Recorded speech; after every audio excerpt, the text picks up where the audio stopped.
हरिः आ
ब्रह्मा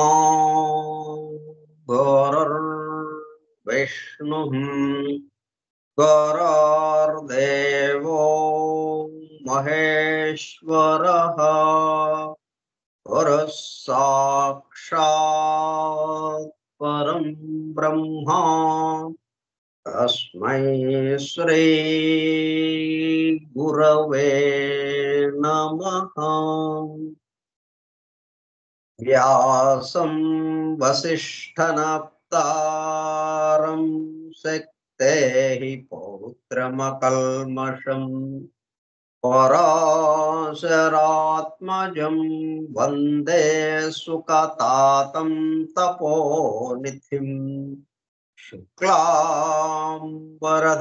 विष्णुं शशिवर्णं चतुर्भुजं प्रसन्नवदनं ध्यायेत् सर्वविघ्नोपशान्तये।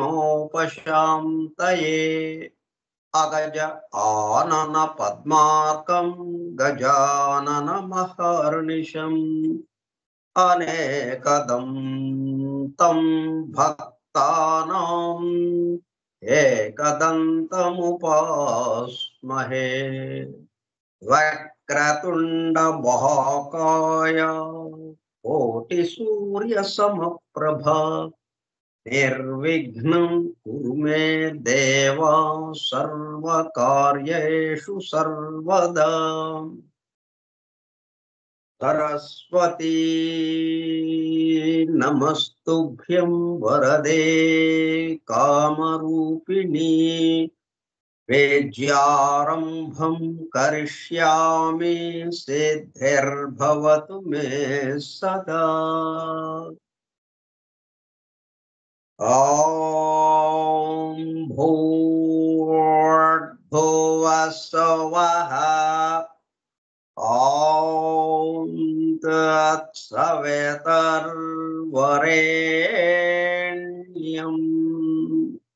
भर्गो देवस्य धीमहि धियो यो नः प्रचोदयात्।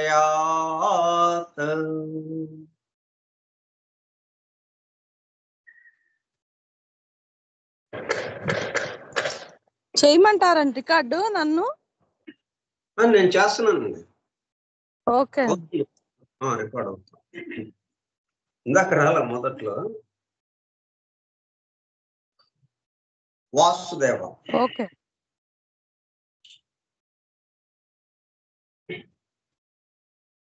కార్యక్రమ పరిచయ పత్రం.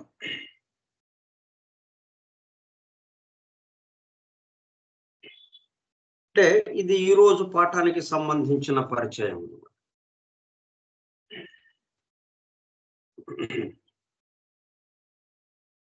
అంటే మనం మొట్టమొదటిసారిగా ఒకరిని పరిచయం చేసుకుంటాం. ఆ తర్వాత మళ్ళీ పరిచయం ఉండదు, ఇక నేరుగా మాట్లాడేస్తూ ఉంటాం. కానీ అట్లాగా మాట్లాడేస్తూ ఉండడంతో ఏమవుతుంది, కొంతవరకు వెళ్ళి ఆగిపోవటం జరుగుతుంది. ఇక్కడ మనం ఏం చేస్తున్నాం, ఏ పాఠానికి ఆ పాఠం మరలా పరిచయం చేసుకుంటున్నాం. చేసేటప్పటికల్లా ఇంకా లోతుల్లోకి మనం వెళ్ళటానికి వీలవుతూ ఉన్నది.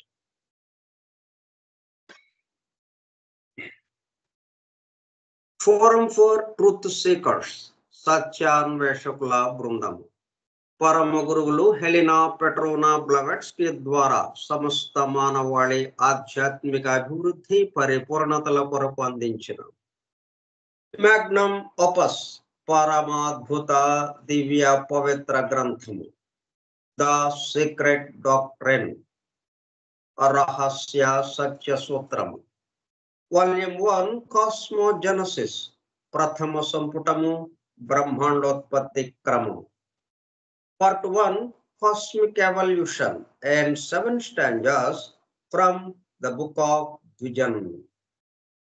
ప్రథమ భాగము విజన్ గ్రంథములోని 7 స్టాంజాస్ లో వివరింపబడిన బ్రహ్మాండ పరిణామం. ధ్యాన్, బుక్ ఆఫ్ ధ్యాన్ అని చదువుతుంటారు సామాన్యంగా అన్ని చోట్ల ఎంతో కాలం నుంచి. దాన్ని మనం ద్విజన్ గా చెప్పుకుంటున్నాం. దాన్ని అసలైన అర్థం ఎవరైతే దాన్ని పఠిస్తారో, పఠించుతుండగా ఉంటారో రెండవ జన్మ ఎత్తిన వాళ్ళుగా అవుతారు అని, ద్విజుడుగా. ఉపనయనం చేస్తే ద్విజుడు అని మనం ఎలాగైతే అంటాం, అంటే జనన మరణాలు లేని రెండవ జన్మము. అంటే అర్థం ఏంటి, మొదటి జన్మేమో మనకి జనన మరణాలతో కూడుకున్నది. అది ఎన్ని జన్మలైనా కానీ అది వెంటాడుతూనే ఉంది. మనం జన్మించడం, కొంతకాలం ఉండడం, మరణించడం, మరలా జన్మించడం, కొంతకాలం ఉండడం, మరణించడం. అట్లా కాకుండా ఈ రెండో జన్మ అనేటప్పటికి, ద్విజన్ అనేటప్పటికి ఇంకా జనన మరణాలు లేవు, కంటిన్యూగా ఉండడం జరుగుతుంది. అంటే గమనించే వాడి దగ్గరికి వెళ్ళిపోయాం. ఇప్పుడు వరకు ఎట్లా ఉన్నాము, గమనింపబడేది ఏదైతే ఉందో దాంతో పాటు వెళ్ళిపోతూ ఉన్నాం.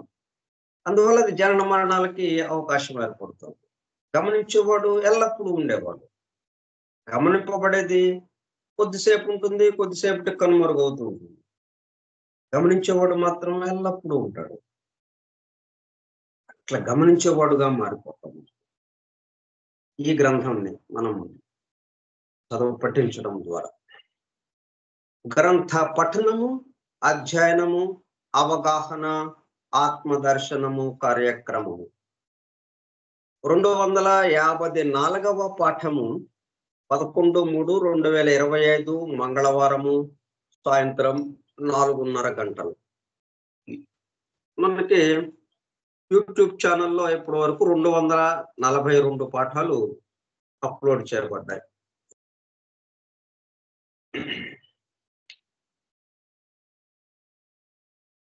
ద సీక్రెట్ డాక్ట్రిన్ స్కైప్ గ్రూపులో సుదూర ప్రాంతాలలో ఎవరింట్లో వారు హాయిగా విశ్రాంతి తీసుకుంటూ ఏకకాలంలో ఒకేసారి ఏమి చేస్తున్నాము, వింటున్నాము. ఏమి వింటున్నాము? శాస్త్ర సాంకేతిక రంగంలో ఎంతో వేగముగా పురోగమిస్తున్న ప్రస్తుత కాలంలోని మానవాళి అదే వేగముతో ఆధ్యాత్మిక రంగంలో కూడా పురోగమించుటకు వీలుగా. నిన్నటి పాఠం వరకు మనం కొంత తెలుసుకున్నాం, కానీ ఇంకా తెలుసుకోవాల్సింది ఉంది. కాబట్టి ఈ శాస్త్ర సాంకేతిక రంగాలు ఎంత వేగంగా వెళుతున్నాయో అంతే వేగంతో ఈ ఆధ్యాత్మిక రంగం కూడా మనం అవగాహన చేసుకోవడానికి అంతే వేగంతో మనం కదలాలి. రెండు పట్టాలు అవి. ఒక పట్ట శాస్త్రము, శాస్త్ర సాంకేతిక రంగం, ఒక పట్ట ఆధ్యాత్మిక రంగం. ఈ రెండు ఒకదానికొకటి సమన్వయం అవుతూ వీటి మీద బండి నడుస్తూ ఉండాలి. అందువల్ల ఒక పట్టా లేకపోతే బండి నడవటానికి కష్టమవుతుంది. మళ్ళీ రెండు కూడా జమిలిగా ఏకకాలంలో అక్కడ ఉంటేనే, ఆధారంగా ఉంటేనే వాటిని ఆధారం చేసుకున్న ఆ రెండు పట్టాలని మన ప్రయాణం సుఖంగా హాయిగా సాగిపోతూ ఉంటుంది. మనం చేరవలసిన గమ్యాన్ని చేరతాము. ఆ దైవానుభూతి అనే గమ్యాన్ని, ఏకత్వాన్ని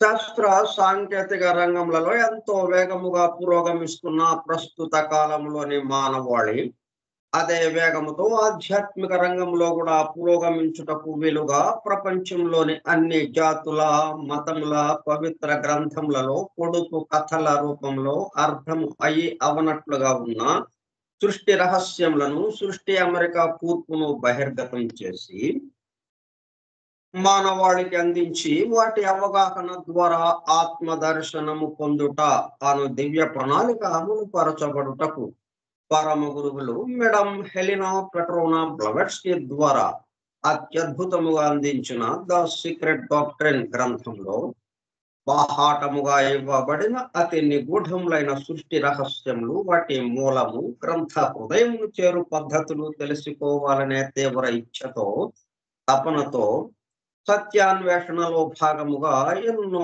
నిగూఢ విషయములను మరింత లోతుగా తెలుసుకుంటూ సత్యమును చేరు ప్రయత్నంలో మనమందరము ఇక్కడ చేరాము.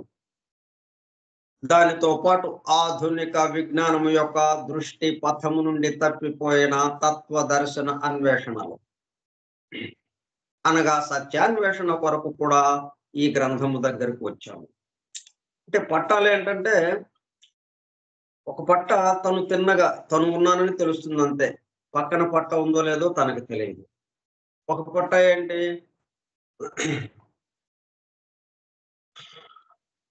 ఆధునిక విజ్ఞానం. ఈ ఆధునిక విజ్ఞానం యొక్క దృష్టి పథం నుండి ఈ పక్కన ఉన్నటువంటి పట్ట తప్పిపోయింది. పక్కనే ఉంది, ఆధ్యాత్మికత అనే పట్ట తప్పిపోయింది. ఏది, ఆధునిక విజ్ఞానానికి. అందువల్ల మళ్ళీ ఇదిగో పక్కన ఇంకొక పట్ట ఉంది, ఆ పట్టాని, అలాగే మన యొక్క పట్టాని, రైలు పట్ట సంబంధించి ఈ ఆధునిక విజ్ఞానం అనే పట్ట ఒకటి, ఆధ్యాత్మికత అనే పట్ట ఒకటి. ఈ రెండు పట్టాల ఆధారంగా ఆ రైలు బండి నడుస్తూ ఉంటుంది. ఆ బండిలో ప్రయాణం చేస్తూ మనం మన యొక్క గమ్యాన్ని చేరుతూ ఉంటాం. ఇది దీని యొక్క ప్రణాళిక. అది ఈ గ్రంథం మనకు అందిస్తుంది. ఈ రెండింటిని సమన్వయం చేస్తూ మనకి, అందుకని ఈ గ్రంథం దగ్గరకు వచ్చాం మనం. ఆధునిక విజ్ఞానం యొక్క దృష్టి పథము నుండి తప్పిపోయిన తత్వ దర్శన అన్వేషణలో అనగా సత్యాన్వేషణ కొరకు కూడా ఈ గ్రంథము దగ్గరకు వచ్చాము. The true student of the secret doctrine is a జ్ఞానయోగి అనే మేడం బ్లవెట్స్కీ తన చివరి రోజులలో అన్న మాటలను నిజం చేయటానికి మనమందరము జ్ఞానయోగిగా అవుటకు కూడా ఇక్కడ చేరాము. గత 2 సంవత్సరముల 8 నెలల కాలము పాటు ద సీక్రెట్ డాక్టర్ గురించి తెలుసుకోవడానికి ప్రయత్నించిన మనము ప్రస్తుతము ఇక్కడ చేరి ద సీక్రెట్ డాక్టర్ ను తెలుసుకుంటూ ఆపై సమస్త విశ్వముగా రూపుదాల్చిన ద సీక్రెట్ డాక్టర్ యందు ప్రవేశించి ద సీక్రెట్ డాక్టర్ గా స్వస్థితి యందు మేల్కొల్చుటకు చేస్తున్న చిరు ప్రయత్నమే ఈ కార్యక్రమం.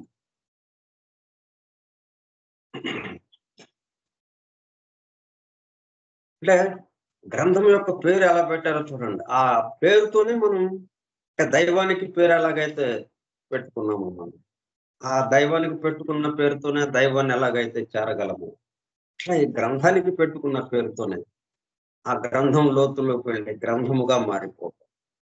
గ్రంథం అంటే దైవానికి ప్రతీకగా అక్కడ ఉంది. ఆ గ్రంథం దైవానికి దగ్గరికి తీసుకువెళ్ళేది. అది అందువల్ల స్వస్థితి యందు మేల్కాంచుటకు చేస్తున్న చిరు ప్రయత్నమే ఈ కార్యక్రమము. ఈ దివ్య జ్ఞాన మహాయజ్ఞ కార్యక్రమంలో పాల్గొని చెవియొగ్గి వినుచున్నా, అనగా ఒళ్ళంతా చెవులు చేసుకుని వినుచున్నా ప్రియ సత్యాన్వేషక సోదర శ్రోతలందరకు నమస్కారం. ఆని బెసెంట్ ద్వారా ప్రసాదింపబడిన universal prayer invocation. O hidden life vibrant in every atom, oh hidden light shining in every creature, oh hidden love embracing all in oneness, may each who feels himself as one with thee know he is also one with every other.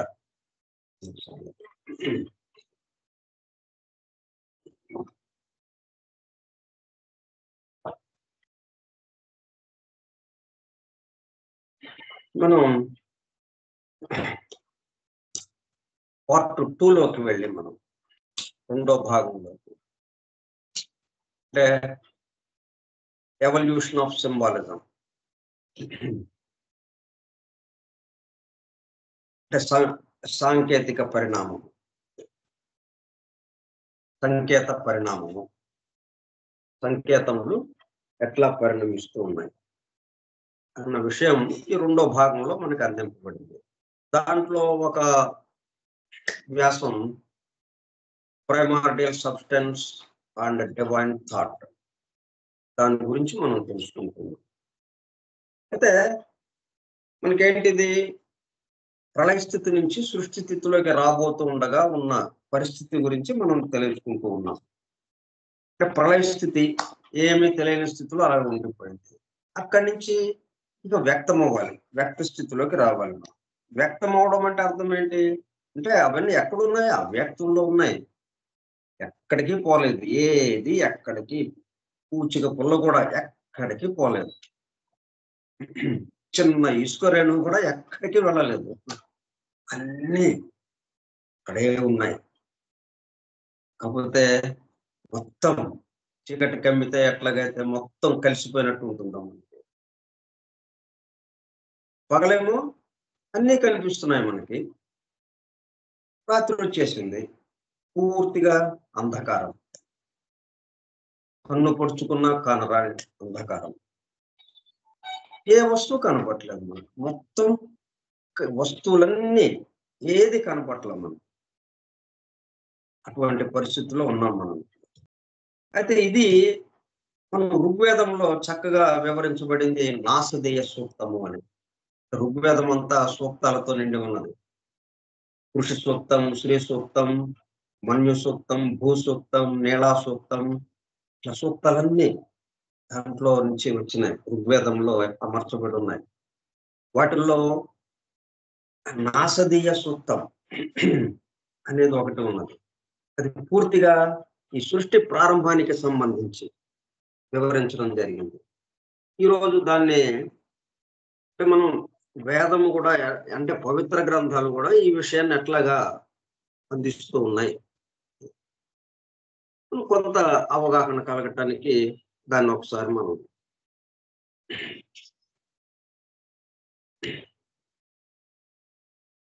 దాన్ని పఠించుకుందాం. ఒకసారి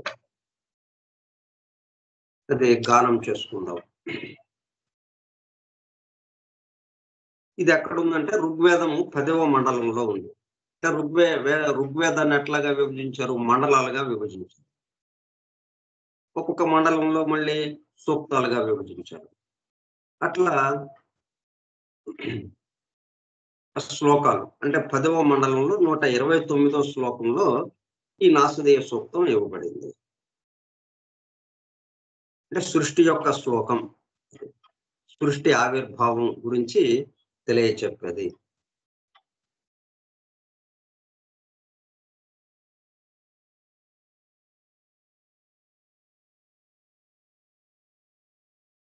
science కూడా దీనికి దగ్గరగా ఎలాగ వచ్చిందో కూడా మనం వివరించుకుందాం.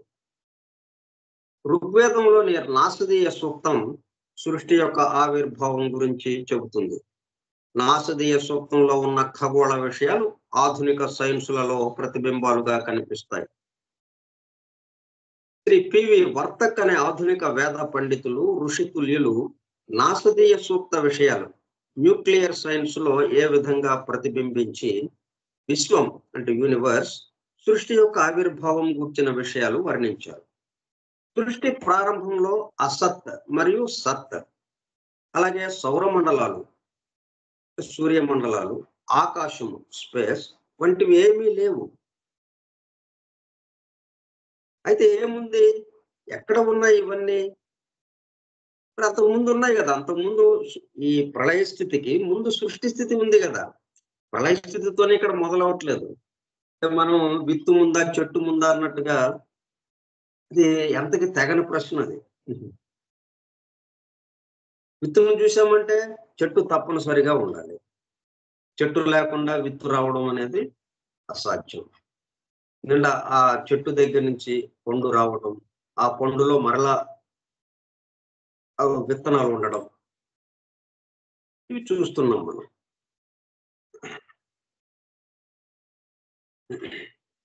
ఇక్కడ విత్తనం ఉంది అంటే చెట్టు ఉండి ఉండాలి, చెట్టు ఉండాలి అంటే విత్తనం ఉండాలి. ఏది ముందు ఏది వెనక, అది ఇక్కడ ఇది ఎప్పటి నుంచి జరుగుతుందో తెలియదు కాబట్టి, దీనికి ఒక ప్రారంభం అనేది లేదు కాబట్టి, నిరంతరము జరిగే విషయం కాబట్టి మనం దాని గురించి పెద్దగా ఆలోచించక్కర్లేదు. ఏది ముందు అన్నది మనం అక్కర్లేదు.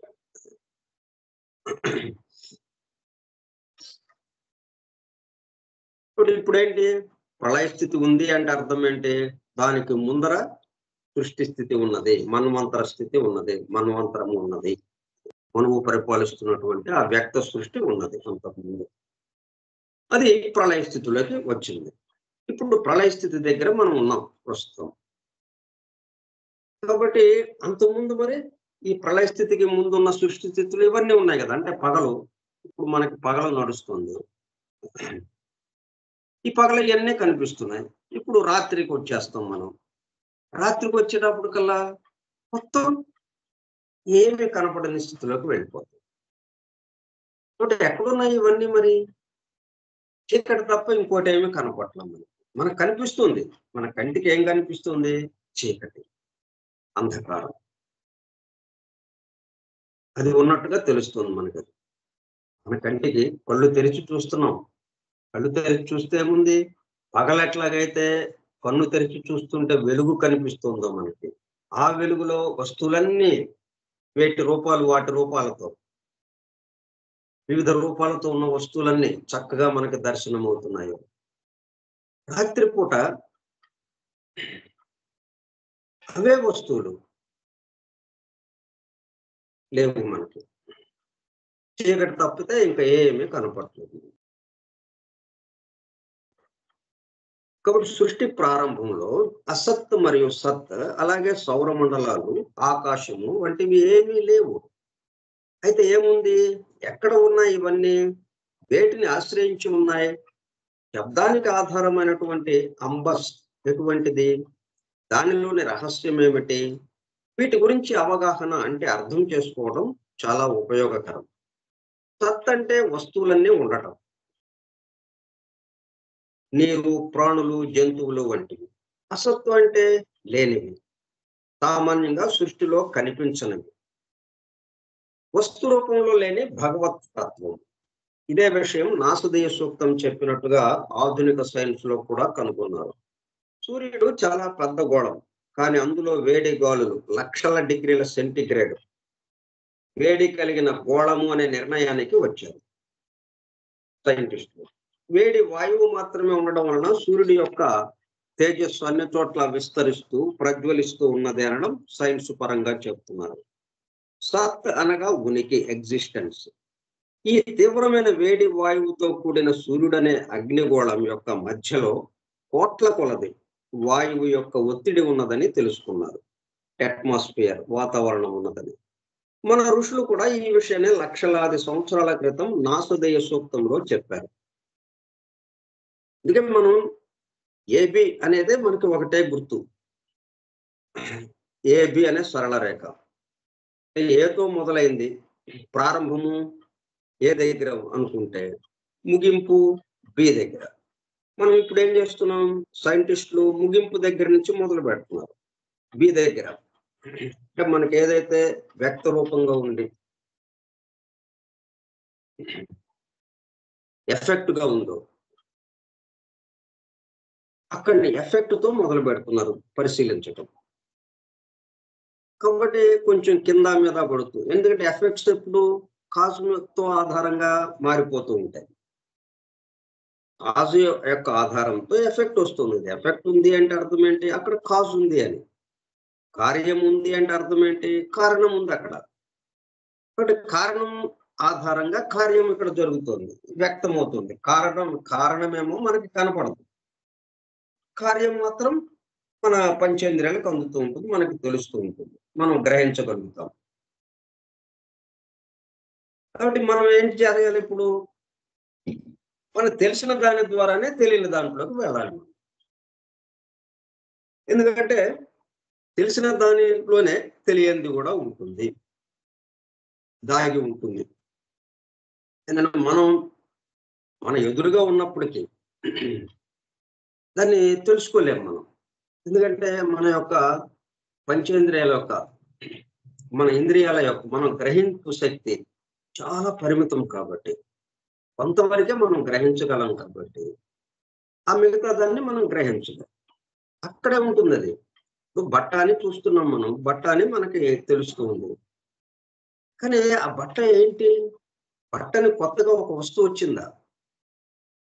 దారపు పోగుల యొక్క అల్లికతో ఉన్నది అది. దారపు పోగులు అక్కడ ఇంకేం లేవు. దారపోగులు నిలువుగా అడ్డముగా అల్లిన నేత నేసినటువంటి ఆ దారపోగుల్ని చూసి మనం ఏమంటున్నాం, బట్ట అని అంటున్నాం. కాబట్టి మనకి మన పంచేంద్రియాలకి అందుతున్నది, మనకి అర్థమవుతుంది ఏంటి, బట్ట అనే విషయం అర్థమవుతుంది. మనకేం కనపట్లేదు, దారపోగులు కనపట్లేదు. అట్లాగే ఈ సమస్త సృష్టి కూడా ఈ వ్యక్తమైంది మాత్రమే మనకు కనిపిస్తుంది. ఈ వ్యక్తం అవటానికి ఆధారంగా ఉన్నటువంటిది ఏదైతే ఉందో అది మనకు కనపడట్లేదు, ఆ కారణం. అందువల్ల బి దగ్గర నుంచి మనం చూస్తూ ఉంటే కారణం మనకు తెలియదు, అంటే దాని యొక్క వ్యక్త రూపమే మనకు తెలుస్తుంది. అందువల్ల ఇప్పుడు ఏంటి, కారణాన్ని బట్టి ఇది మారిపోతుంది. మారిపోయేటప్పటికల్లా కొంత దూరం వెళ్తాం మనం, మళ్ళీ ఇంకొకటి ఏదో కనిపిస్తుంది. దాన్ని పట్టుకుని మళ్ళీ పరిశోధన చేసి ఇది ఫలానా అని చెప్పేలోపు మళ్ళీ అది మారిపోతుంది. ఇట్లాగా మనం కొంత కష్టపడి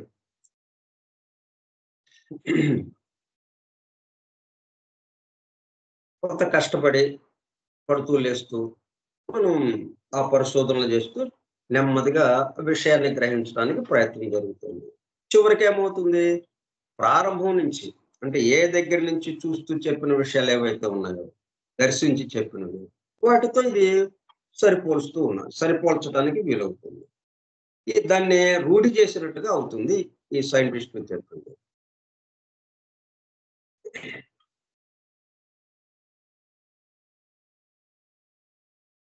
అంటే ఈ తీవ్రం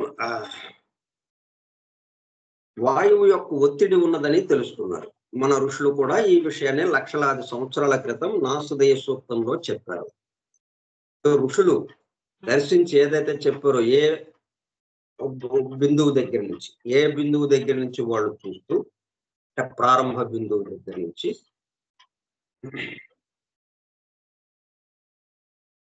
ఆ విషయాన్ని నిర్ధారిస్తున్నారు. బి బిందువు నుంచి చూస్తూ ఇటువైపు నుంచి వెళుతూ ఉన్నవాళ్ళు. అంటే మనం నదిని పుట్టిన చోటు ఒకటి ఉంటుంది. ఏ నదికైనా కానీ అది పుట్టిన చోటు. అక్కడి నుంచి నెమ్మదిగా బయలుదేరి వాగులు, అనేక రకాలైన ఉపనదులు, వాగులు, ఇట్లాగా వాగులు, వంకలు వాటిల్లో చేరుతూ ఒక పెద్ద నదిగా అది రూపాంతరం చెంది నెమ్మదిగా ప్రవహిస్తూ సముద్రంలో కలవటానికి వస్తూ ఉంటుంది. అంటే సముద్రంలో కలిసేదేమో బి బిందువు, ఆ నది పుట్టిన చోటు ఏ బిందువు. ఇప్పుడు మన సైంటిస్టులు ఏం చేస్తున్నారు, ఈ నది సముద్రంలో కలిసే చోటు నుంచి ఆ నది ఎదరికి వెళ్తున్నారు. అంటే పుట్టిన చోటు కోసం దానికి ఎదురుగా ప్రవహిస్తూ దాని ఎదురుగా ఆ ప్రారంభానికి చేరటం కోసం ప్రయత్నం చేస్తున్నట్టుగా ఉంటుంది సైంటిస్టుల యొక్క పరిశోధన. ఋషుల యొక్క పరిశోధన, ఋషుల యొక్క దర్శనం ఇది. పరిశోధన కాదు, దర్శనం. వాళ్ళు పుట్టిన చోటు నుంచి తాపిగా హాయిగా అలాగా నదితో పాటు అలాగా వచ్చేస్తున్నారు వాళ్ళు. వీళ్ళేమో ప్రవాహానికి ఎదురు వెళ్ళాలి. ప్రవాహానికి ఎదురు వెళ్ళాలంటే ఎంత కష్టతరమైన విషయం. ప్రవాహానికి వాడుగా రావడము అత్యంత తేలికైన విషయం. ఏ బిందువు దగ్గర నుంచి రావడం అంటే నది పుట్టిన చోటు నుంచి ఆ ప్రవాహానికి అనుగుణంగా మనం ఆ ప్రవాహంతో పాటు మనం వచ్చేసామనుకోండి, తేలిగ్గా వచ్చేస్తాం. అసలు మనం తెడ్డు వేయాల్సిన పని లేకుండా పడవ వెళ్ళిపోతూ ఉంటుంది. అదే ప్రవాహానికి ఎదురు వెళితే మనం అత్యంత కష్టతరంగా ముందుకి ఆ తెడ్లు వేసుకుని దాన్ని నడుపుకుంటూ వెళ్ళాల్సిన అవసరం ఉంటుంది. కాబట్టి ఇట్లాగ వెళ్ళినా ఆ నదే కదా. నది ఉన్న ప్రాంతం అంతా వాళ్ళు చెప్పినా ఆ నదికి సంబంధించిన విషయాలే చెప్పారు ఋషులు. ఇప్పుడు సైంటిస్టులు చెప్పిన అదే విషయము గమనిస్తూ నెమ్మదిగా దాని దగ్గరికి వస్తున్నారు. అంటే పుట్టిన చోటు దగ్గరికి రావడానికి వాళ్ళు ప్రయత్నం చేస్తున్నారు. వాళ్ళకి అందినంత వరకు చెప్పినవన్నీ ఈ ఋషులు దర్శించిన దానికి సరిపోతూ ఉన్నాయి. రూఢి చేస్తూ ఉన్నారన్నమాట. రజస్సు అనగా లోకము అనే అర్థం ఉంది. మన భూలోకము 14 లోకాలలోనూ ముఖ్యమైన లోకము. భూలోకం మీద సృష్టిలో భాగంగా ప్రాణులు, వాతావరణం, మేఘాలు, నీరు, నదులు, సముద్రాలు, అనేక రకాల వృక్ష సంతతి, జంతువులు, మానవులు ఇవన్నీ ఏర్పడ్డాయి. ఇటువంటి ప్రాణికోటికి అనుగుణమైన వాతావరణం ఉన్న చోట విశ్వంలో ఎక్కడైనా సరే ప్రాణం గల రకరకాల సృష్టి ఉండవచ్చునని భావిస్తున్నారు. మొదట్లో ఈ రజస్సు కూడా లేదు, సృష్టి ఆవిర్భావంలో వచ్చింది. మొదట్లో ఏమీ లేదు అంటే అర్థం ఏంటి? మరి ఇవన్నీ ఎక్కడి నుంచి వచ్చినాయి అంటే తనలోనే దాగి ఉన్నాయి, క్రమక్రమంగా బయటికి వెల్లడైంది, వ్యక్తమవుతుంది దశల వారీగా. కాబట్టి తనలో లేనిది ఇక్కడ వ్యక్తం అవడం అనేది అవకాశమే లేదు. కాబట్టి ఇవన్నీ ఎక్కడున్నాయి? ఆ ఒకరిలోనే ఉన్నాయి దాగి. అవి నెమ్మదిగా కాలానుగుణంగా అవి వ్యక్తమవుతూ వస్తూ ఉన్నాయి. ఇప్పుడు మనం పుట్టినప్పుడు మరి మనం గడ్డాలు మిస్సాలు లేవు.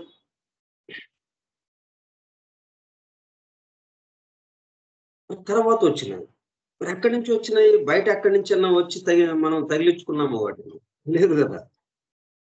ఆ దేహంలో నుంచే అది బయటికి వ్యక్తమైనవి. ముందు ఉన్నాయి, అవి దాగి ఉన్నాయి లోపల.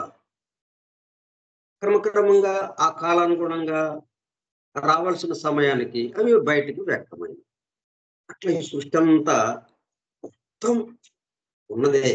పుట్టినప్పుడు మనం ఎలాగా ఉన్నాము, పుట్టినప్పుడు మొత్తం ఇప్పుడు దాకా మనం ఇప్పుడు అవన్నీ కొత్తగా ఏవేవో రకరకాలు చేస్తున్నాం. రకరకాల తెలివితేటలతో రకరకాల ఉద్యోగాలు, ఇట్లాగానే రకరకాల వ్యాపారాలు అని, రకరకాలుగా అభివృద్ధి చెందటం అని ఇట్లాగా అనుకుంటున్నాం. అంతా ఎక్కడుంది? పుట్టినప్పుడు ఆ శిశువులోనే ఉంది మొత్తం. ఆ శిశువే క్రమక్రమంగా పరిణమిస్తూ ఉండగా వాడిలో నుంచి బయటికి వ్యక్తమవుతూ ఉండదు. తప్పితే కొత్తగా వచ్చింది ఏది లేదు. అట్లాగే ఈ సృష్టి కూడా ఇదంతా ఎక్కడ ఉంది? సృష్టికి ముందు ఎవరైతే ఉన్నారో వాడిలో భాగంగా ఉంది. ఈ మాట ఎలాగ బయటకు వచ్చింది? అంతకుముందు ఆ మాట ఎవరైతే మాట్లాడుతున్నారో వాడిలో భాగంగా ఉంది. తర్వాత ఇప్పుడు వెల్లడైంది, బయటికి వ్యక్తమైంది. ఇప్పుడు నేను మాట నా నోటి నుంచి బయటకు వచ్చినప్పుడు అది వ్యక్తమైంది. అది అంతకుముందు నాలోనే ఉంది, నాగా ఉంది. అది నేనుగా ఉంది అది ఆ మాట. అట్లా ఈ సృష్టి అంతా కూడా ఆయనలో భాగంగా ఉంటూ క్రమక్రమంగా ఇలా వ్యక్తమవుతూ వస్తున్నది. ఇదంతా ఎందుకు చెప్పుకోవడం అంటే, సృష్టి ఇట్లాగా వస్తుంది అని చెప్పుకోవటం ఎందుకంటే, ఒకటి నుంచి ఇది వస్తుంది. అట్లాగే కొత్తగా ఇంకేమీ లేదు. ఉన్నదే వ్యక్తమవుతూ ఉంది క్రమక్రమంగా, దశల వారీగా, కాలానుగుణముగా. ఇప్పుడు విత్తనంలో ఆ వృక్షమంతా ఉంది కాబట్టి, దశల వారీగా మహావృక్షంగా మారిపోయిందది. విత్తనంలో లేకపోతే అది వృక్షం అవ్వడానికి అవకాశం లేదు. మనం చూడటానికి విత్తనము చాలా చిన్నదిగా ఉంది కదా అనుకోవచ్చు మనం. శిశువు మనం ఎలాగున్నాం? ఎంతున్నాం పుట్టినప్పుడు? మరి ఈ రోజున ఎట్లాగున్నాం? అపర కుబేరులయ్యాం.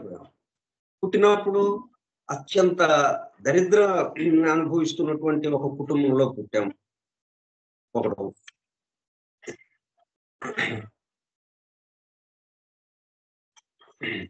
అటువంటి ఆ శిశువు అభివృద్ధి చెంది అపర కుబేరుడు అయిపోయాడు. ఇప్పుడు ఎక్కడి నుంచి వచ్చింది ఇది? ఆ పుట్టిన శిశువులోనే మొత్తం నిండి నిబిడీకృతమై ఉంది. అది దశల వారీగా వ్యక్తమవుతూ ఉంది.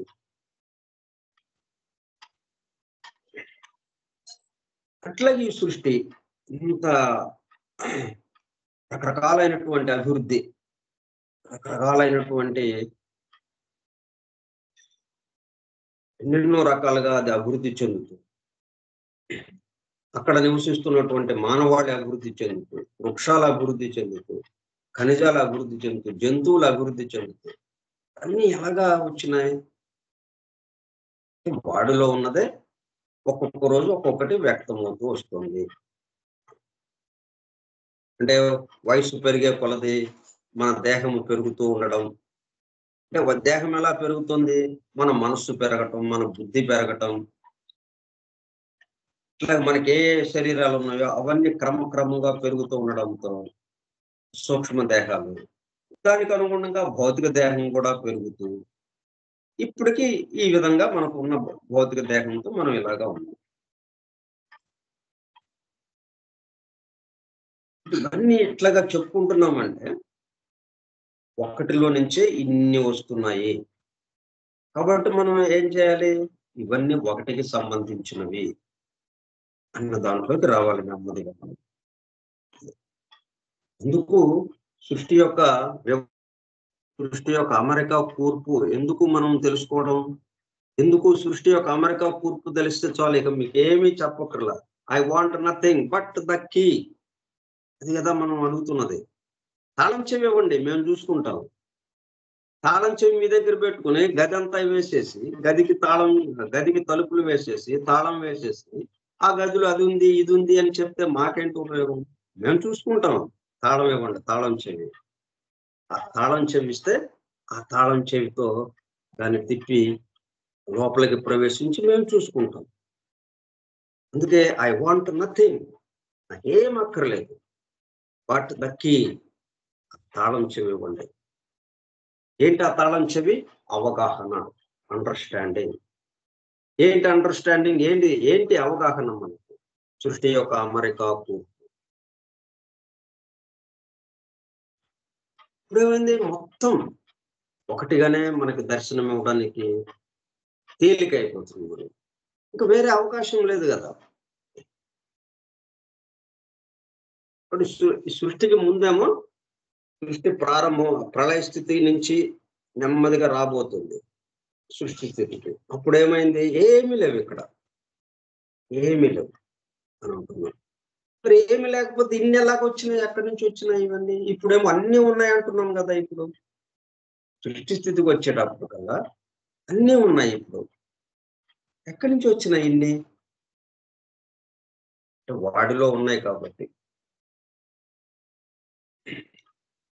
అవి వ్యక్తమవుతూ ఉన్నాయి. ఒకటిలోనే ఉన్నాయి కాబట్టి ఇదంతా ఒకటికి సంబంధించిందిగానే ఉంది. అంటే మనం ఏంటంటే, మనం ఈ భౌతికంగా ఉన్న విషయం నుంచి మనం బయలుదేరామనుకోండి, మొత్తం భిన్నత్వము, అనేకత్వము, రకరకాలైనటువంటి ఈ అరిషట్ వర్గాలు, కామ, క్రోధ, లోభ, మోహ, మదమాత్సర్యాలు, ఈ రకరకాలైనటువంటి భావాలు, శత్రుత్వము,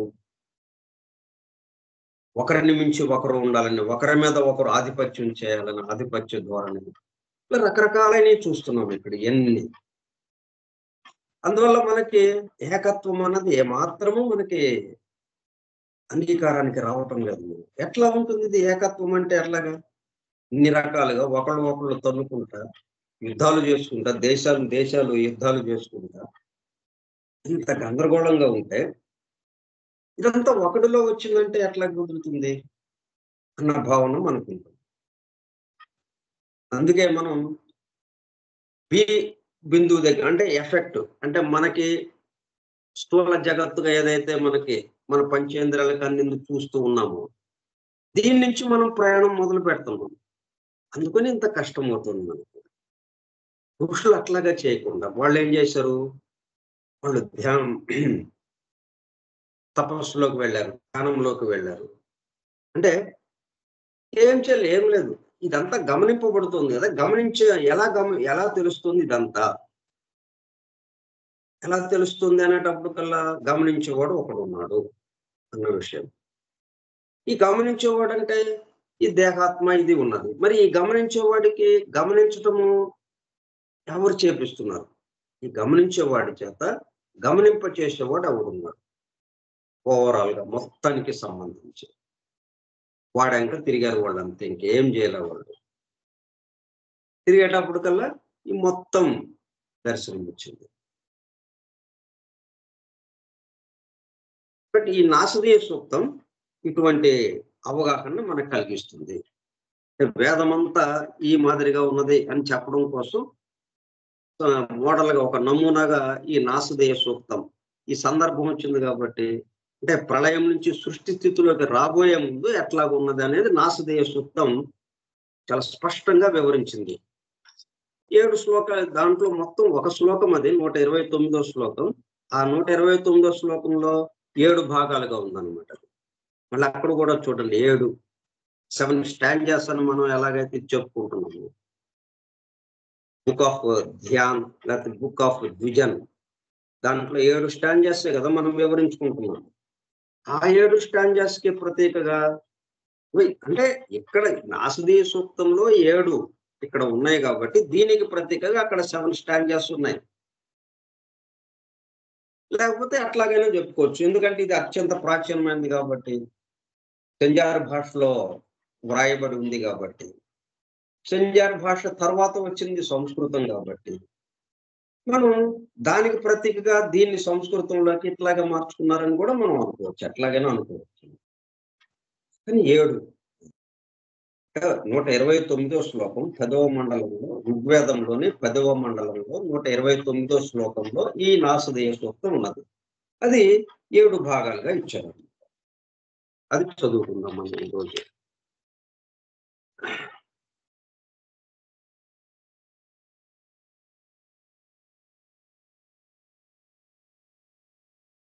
ఇటువంటి ప్రాణికోటికి అనుగుణమైన వాతావరణం ఉన్న చోట విశ్వంలో ఎక్కడైనా సరే ప్రాణం గల రకరకాల సృష్టి ఉండవచ్చునని భావిస్తున్నారు. మొదట్లో ఈ రజస్సు కూడా లేదు, సృష్టి ఆవిర్భావంలో వచ్చింది. సృష్టి ఆవిర్భావంలో వచ్చిందంటే అర్థం ఏంటి? తనలో ఉన్నది బయటికి వెల్లడైంది, అంతే, బయటికి వ్యక్తమైంది. తనలో లేనిది బయటికి వ్యక్తం అవడం అనేది అవకాశం లేదు. అంటే బయట లోపల వచ్చినప్పుడే ఇది జరిగింది. సృష్టి ఆవిర్భావం అంటే అర్థం ఏంటి? అంతకుముందు ఒకటిగా ఉంది, మొత్తం చోటు, ఖాళీ చోటు, ఒకటే చోటు అని అంటాం కదా మనం. ఆ ఒక చోటులో మనం ఏం చేస్తాం? మనకు 300 గజాలు ఉంది స్థలం. ఆ 300 గజాలు ఖాళీగా ఒక చోటుగా ఉంది. దాంట్లో ఇల్లు కట్టాం. ఇల్లు కట్టేటప్పుడు కల్లా లోపల చోటు, బయట చోటు వచ్చింది. అట్లాగా ఈ సృష్టి ఏమైంది? అంతకుముందు ఒకటిగా ఉన్నది. ఇలాగా సృష్టి ప్రళయ స్థితిలో ఒకటిగా ఉన్నది. సృష్టి స్థితి అనేటప్పుడు కల్లా లోపల బయట అనే 2 భాగాలు ఏర్పడి, అంటే 1, 2 అయ్యి తనలో నుంచి బయటికి వ్యక్తం అవుతూ ఉన్నది అన్న విషయం వచ్చిందన్నమాట. కాబట్టి సృష్టి ఆవిర్భావంలో రజస్సు, అంతకుముందు రజస్సు కూడా లేదు, సృష్టికి ముందు రజస్సు కూడా లేదు. సృష్టి ఆవిర్భావంలో రజస్సు వచ్చింది అని అంటున్నామంటే రజస్సు అంతకుముందు ఎక్కడ ఉంది? తనలో భాగంగా ఉంది. అందుకే మనము వాక్కుని మనం 4 స్థితులుగా, అంటే పరా, పశ్యంతి, మధ్యమ, వైఖరిగా.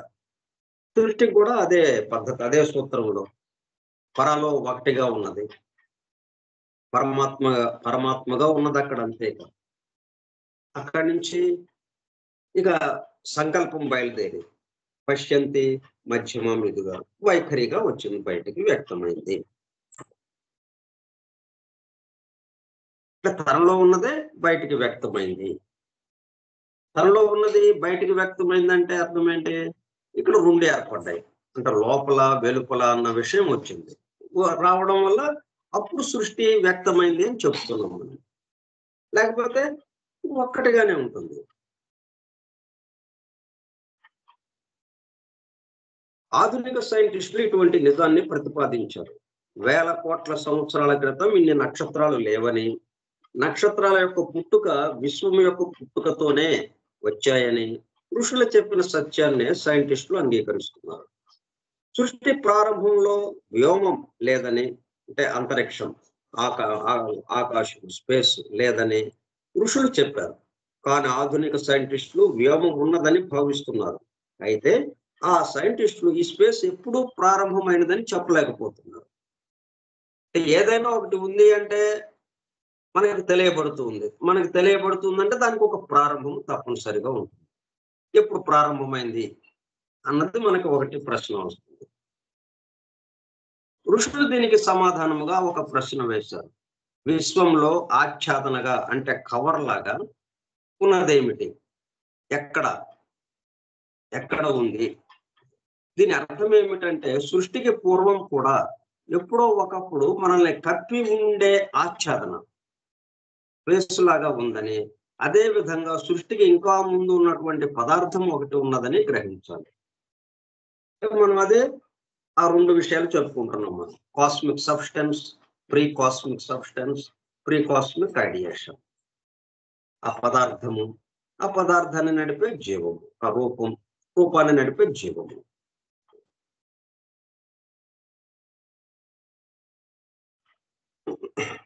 సరే, ఇవి 7 మంత్రాలుగా ఉన్నాయి. ఒక్కొక్కటి చదువుకుందాం.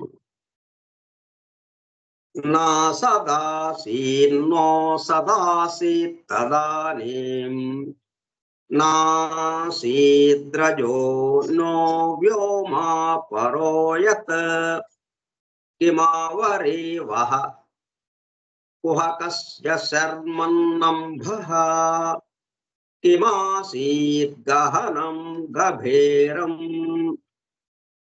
అంటే ఇది ఒక శ్లోకంలో ఒక భాగం అన్నమాట. అప్పుడు సృష్టి, అంటే అప్పుడంటే సృష్టి ప్రారంభంలో ఏమీ లేదు, ఏ ఉనికి లేదు. ఇప్పుడు బిడ్డ ఇంకా పుట్టలేదు, శిశువు పుట్టలేదు, ప్రసవించలేదు, ఇంకా తల్లి ప్రసవించలేదు. కాబట్టి బయట చూస్తే ఏముంది? ఇక్కడ ఎక్కడున్నాడు శిశువు? లేడు, ఏమి లేదు. ఇంకా మరి లేకుండా ఉన్నాడు శిశువు? గర్భంలో ఉన్నాడు, దాగి ఉన్నాడు. వాడు బయటికి రావాలి.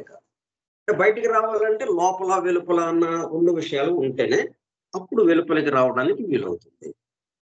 అట్లా ఇది సృష్టి ప్రారంభంలో ఏమీ లేదు, ఏ ఉనికి లేదు, గాలి లేదు, పైలోకాలు లేవు, వ్యోమం, అంతరిక్షం లేదు, దేనిపైన ఆచ్ఛాదన లేదు, కవర్ లేదు. అసలు ఉంటేనే కదా కవర్ వేయడానికి.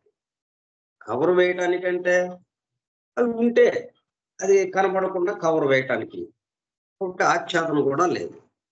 అప్పుడు ఆపహ అనగా కాస్మిక్ నీరు, అంటే మనం నీరు అనుకునేది కాకుండా, నీరు అంటే జలము. అంటే మనకి నోవహు జల ప్రళయం వచ్చింది, ఆ జల ప్రళయం అప్పుడు నోవహు ఏం చేశాడు? పాత నిబంధన గ్రంథంలోని జెనసిస్ గ్రంథంలో మనకి అంటే యెహోవా ఆదేశాన్ని అనుసరించి అతను ఏం చేశాడు? ఒక నౌకని తయారు చేసుకుంది. ఆ నౌకలో 84 లక్షల జీవరాశుల యొక్క ఆడ మగ వాటిని ఉంచి వాటిని జాగ్రత్త భద్రపరిచి వాటిని ఆ నౌకలో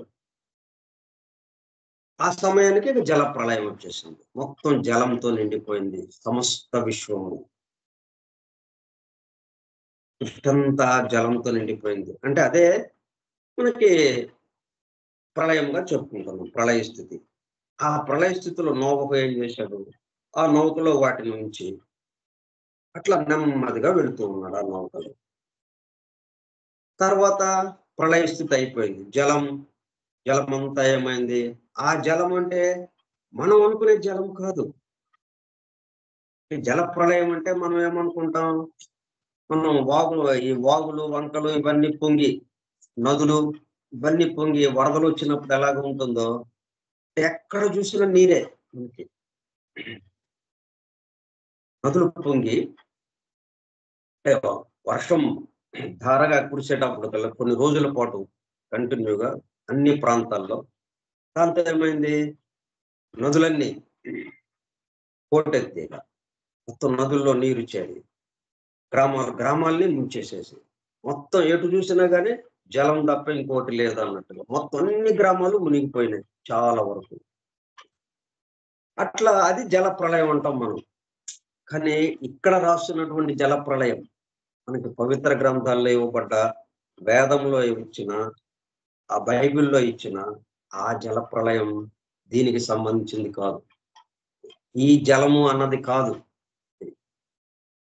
అక్కడ కొంచెం జాగ్రత్తగా మనం అర్థం చేసుకోవాలి.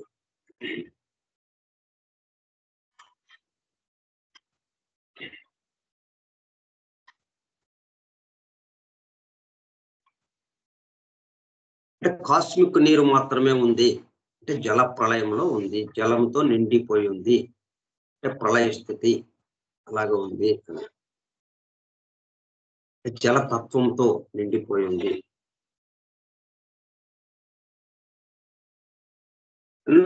మృత్యురాసీదమృతం న తర్హిన రాత్ర్యా ఆహన అహ్న ఆసీత్ ప్రకేతః ఆనేగవాతం స్వధాయా తదేకం తస్మాద్ధాన్యన్న పరః కించనాస. అప్పుడు చావు లేదు, పుట్టుక లేదు, రాత్రి లేదు, పగలు లేదు, గాలి లేకుండా శ్వాస ఉంటూ తనంతట తానే జీవించేలాగా ఉండే స్థితి. అటువంటిది ఒకటి ఉన్నది, అది తప్ప ఇంకేది లేదు. ఇది మహత్వం అందామా? మనం మన 7 లోకాలు పేర్లు ఇచ్చారు మనకి. భూహు, భువః, సువః అంటే అడుగు నుంచి మనకి భూలోకం దగ్గర నుంచి మొదలుపెట్టి ఊర్ధ్వలోకాలుగా భూహు, భువః, సువః, మహః, జనః, తపః, సత్యం. ఇప్పుడు సత్యలోకంలో ఉంది ఇదంతా. సత్తుగా ఉందన్నమాట. సత్యలోకంగా ఈ మొత్తం.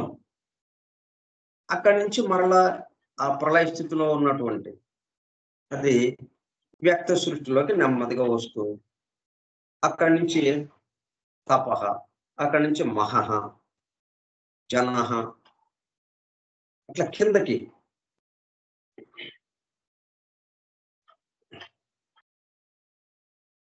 సువః,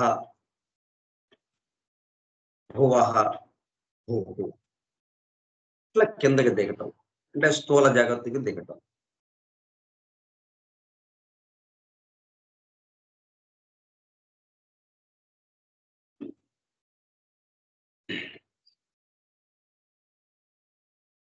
గ్రేట్ బ్రెత్, మహాశ్వాస అది మాత్రం ఉన్నది. ఎందుకంటే ఒకడు ఉంటేనే కదా ఇవన్నీ జరగటానికి. ఇప్పుడు మనం ఉన్నాం కాబట్టి పగలంతా పని చేసాం, రాత్రి నిద్రపోయాం. మనకి పగలంతానేమో అన్నీ ఉన్నాయి, అన్నీ ఉన్నాయి మనకి. నిద్రపోయాం, ఏమీ లేదు, మనకేగా. నిద్రపోయిన వాడికేమో ఏమీ లేవు అన్నట్టుగా ఉంది. మేలుకొని పగలు పని చేస్తున్న వాడికి అన్నీ ఉన్నాయి అన్నట్టుగా ఉంది. అట్లాగే అంటే ఉన్నవి లేవు. ఎవరికి? ఒకడు ఉంటేనే వాడి పరంగా మనం ఇది ఉన్నది, ఇది లేదు అన్నది వస్తుంది. ఎవరు లేకుండా ఇవి ఉన్నాయి, ఇవి లేవని అంటే రాదు కదా అలాగా. అట్లాగే మనకి మన వరకు ఎట్లాగైతే పగలు మనకి అన్నీ ఉన్నాయి, రాత్రి నిద్రలో గాఢ నిద్రలో ఏమీ లేదని మనకి ఎట్లాగా ఉందో మన పరంగా మనం ఉంటేనేగా పగలు ఉన్నాయని, రాత్రి గాఢ నిద్రలో లేవని మనం అనుకోగలుగుతున్నాం. అట్లాగే ఈ మొత్తానికి సంబంధించి ఒకడున్నాడు, వాడి పరంగా వాడున్నాడు. మనం ఎట్లాగైతే మనం ఉంటేనేగా మరి మనం ఉన్నట్టే వాడు కూడా ఉన్నాడు ఒకడు మొత్తానికి సంబంధించి. కాకపోతే మనం వాడిలోకి వెళ్ళిపోతాం, మనం ప్రత్యేకంగా ఇక్కడ ఉండము.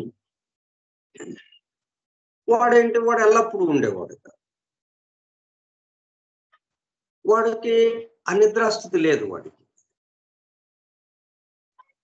నిద్రాస్థితి లేదు కాబట్టి మెలకువ స్థితి లేదు. మెలకువ నిద్ర లేని స్థితి, మెలకువ నిద్ర లేని నిరంతరము మేల్కాంచిన స్థితి అన్నట్టుగా ఉంటుంది. అది ఆ మేల్కాంచడం అనే దానికి నిద్ర మెలకువ అన్నది లేకుండా నిరంతరము జాగృతముగా ఉండడం. అందువల్ల శ్వాస ఉంటుంది. ఆయన ఉన్నాడు కాబట్టి ఆయన శ్వాసిస్తూ ఉంటాడు. ఆ గ్రేట్ బ్రెత్ అనేది ఉంటుంది.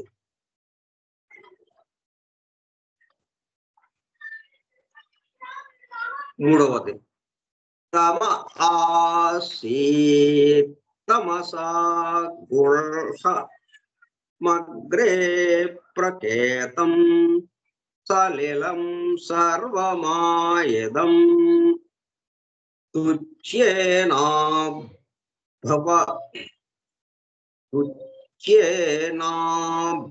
భవపిహితం నా భువ పిహితం యదాసీత్ తపసస్తమహినా జాయతైకం. సృష్టి ప్రారంభంలో అంతా చీకటి, దాన్ని ఆవరించి ఉన్నది కూడా చీకటి. అప్పుడున్న సలిలం అంటే కాస్మిక్ జలం అంతా వెలుగు లేనిదే. జలం అంటే ఏంటది? చీకటి. చీకటి మొత్తం ఆవరించి ఉన్నటువంటి చీకటి జల ప్రళయంగా మనం ఆ విధమైనటువంటి మాట అక్కడ వాడారు. అంటే మనకి తెలియటం కోసం. జల ప్రళయం అయితే మొత్తాన్ని ముంచేస్తుంది కదా, ఇంకేమీ కనపడదు. ఆ జలము తప్పితే ఇంకేమీ కనపడదు. ఆ జలము సృష్టి ప్రారంభంలో ఉన్న జలానికి మనం ఈ స్థూల జగత్తుకు వచ్చిన తర్వాత ఇక్కడ ఉన్న జలానికి ఇదే జలం కాకుండా అక్కడ అంటే దీనికి సంబంధించిన సూక్ష్మ స్థితికి ఉన్నటువంటిది సలిలం అని అంటాం సంస్కృతంలో. కాస్మిక్ జలం అంతా వెలుగు లేనిదే. అప్పుడు సృష్టిలో ఉన్నది తనంతట తానుగా ఉన్నది. అటువంటి దానికి ఆచ్ఛాదన ఏమీ లేదు, కవర్ ఏమీ లేదు. అది బయటపడింది, ప్రకటనమైనది. ఇప్పుడు సృష్టి ప్రారంభంలో అది ప్రకటనమైనది, బయటపడింది. అంటే జల ప్రళయం తీసేసింది, జలమంతా తీసేసేటప్పుడు కల్లా ఇంకా ఉన్నాయన్నీ కనిపిస్తూ ఉన్నాయి. అంతకుముందు దాంట్లో మునిగిపోయి ఉన్నాయి. వేడి యొక్క శక్తి నుంచి పుట్టినది.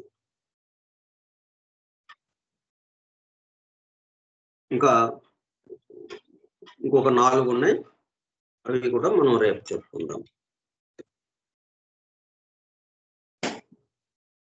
అంటే మనం ఏ పవిత్ర గ్రంథాన్నైనా చదవగలిగేటట్టుగా ఏది చదివినా మనం దాన్ని దర్శించటం, అర్థం చేసుకోవటం కాదు, దర్శించటం.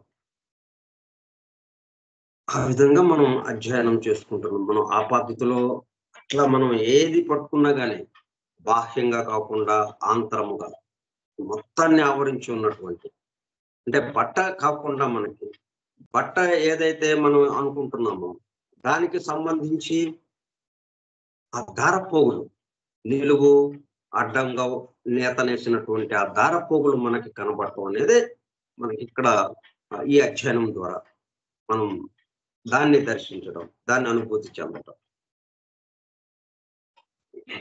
ఇప్పుడు ఆ దారపోగుల్ని అనుభూతి చెందామని బట్టని తీసేయట్లేదుగా మనం. అంటే బట్టని చూస్తాము, బట్టతో పాటు ఉన్నటువంటి అసలైన విషయం ఏదైతే ఉందో దాన్ని అనుభూతి చెందుతాం. అలాగే ఈ సృష్టికి ఆధారంగా ఉన్నటువంటి దాన్ని మనం అనుభూతి చెందుతాం. దాంతో పాటు సృష్టిని అనుభూతి చెందుతాం. సృష్టినేమి వదలం. ఈ స్థూల జగత్తు ఏదైతే ఉందో మన పంచేంద్రియాలకు అందేది, దీన్ని ఉంచుతాం. దీనికి ఆధారమైందే పట్టుకుంటున్నాం. అది దీన్ని వదలకుండా.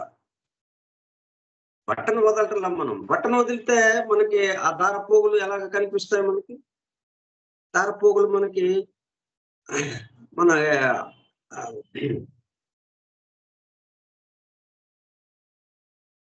మనకి అవి కనపడటం అనేది జరగదిక. మన గమనికలోకి రాదది ఇంక. దారపోగులు లేకపోతే ఇంక మనం యొక్క అనుభూతి ఏముంది ఇంకా? కాకపోతే దృష్టిని తీసేయడం లేదు.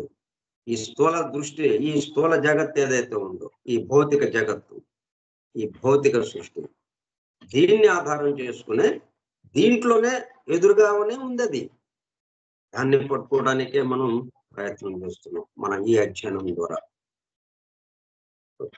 స్వస్తి ప్రజాభ్యః పరిపాలయంతాం న్యాయేణ మార్గేణ మహీం మహిషాః ఓ బ్రాహ్మణేభ్య శుభమస్తు నిత్యం లోకా సమస్తా సుఖినో భవంతు లోకా సమస్తా సుఖినో భవంతు లోకా సమస్తా సుఖినో భవంతు ఓం శాంతి శాంతి శాంతి.